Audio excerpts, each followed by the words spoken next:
मरियम नवाज कहती है कि मेरी तो एक ही ख्वाहिश थी कि इमरान खान को निशाने इबरत बनाना चाहिए, जिसमें वो कहती है मैं बुरी तरह नाकाम हुई और खान साहब बार बार जीते। वो कहती है मैंने पूरा अपना जोर लगाया, मैंने जो दरमियानी रास्ता भी अपनाया, मैंने जर्नलों के साथ मीटिंग की, जनरल आसिम मुनीर, फैसल नसीर, नदीम अंजम बाबर, सबके साथ मिलकर भी मैंने पूरा जोर लगाया कि किसी तरीके से इमरान खान को निशाने इबरत बना लें, मगर मैं बुरी तरह नाकाम हुई। और अब समझ नहीं आ रही, अब तो मेरी कोई जर्नल भी बात मानने को तैयार नहीं, सुनने को तैयार नहीं। अब जो मीटिंग्स हो रही हैं वो सिर्फ और सिर्फ मोहसिन नकवी की हो रही है। मेरी तो वो कहती है अभी अप्रोच भी जर्नलों तक खत्म हो चुकी है। अब मैं नाम की एक वजीर आला रह गई हूँ और नवाज शरीफ इधर से भागना चाहता है।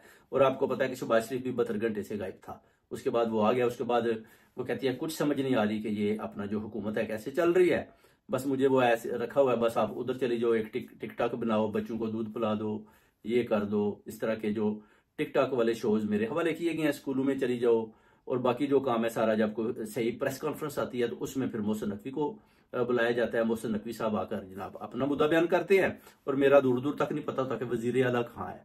वो कहते हैं वजीर आला इधर ही बैठी होती है, पर मैं टीवी पर देखती हूँ कि उधर तो जनाब जो मेरे काम है, जो मेरी जिम्मेदारी थी, वो सारी मोहसिन नकवी संभाल के बैठे हुए हैं। और मोहसिन नकवी जनाब पूरा जनाब अपना पावर शो कर रहे हैं, लोगों को हदायत कर रहे हैं किस तरह करो, उस तरह करो, और कहीं भी मेरा जिक्र नहीं होता। वो कहती है कि अब मेरा जो अपना शुरू से मैंने जोर लगाया था कि इमरान खान को निशाने इबरत बनाना है, इन सब के साथ जो मीटिंग्स हुई थी, आसफ अली जरदारी, बिलावल भुट्टो के साथ, शहबाज शरीफ के साथ, जनरल आसिम मुनीर के साथ, फैसल नसीर के साथ, कि हम सब मिलकर इमरान खान को निशाने इबरत बनाएंगे, मगर आज इस बयानिए से सब भाग गए हैं और मैं अकेली रह गई हूँ।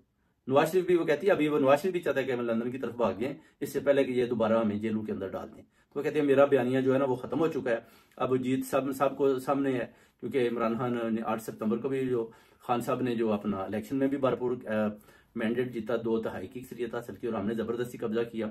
इस हद तक तो हम आ गए, मगर जो बयानिया था हमारा, जो हमारी मीटिंग्स थी, खान साहब को इबरत का निशाना बनाना, उसमें हम बुरी तरह नाकाम हुए।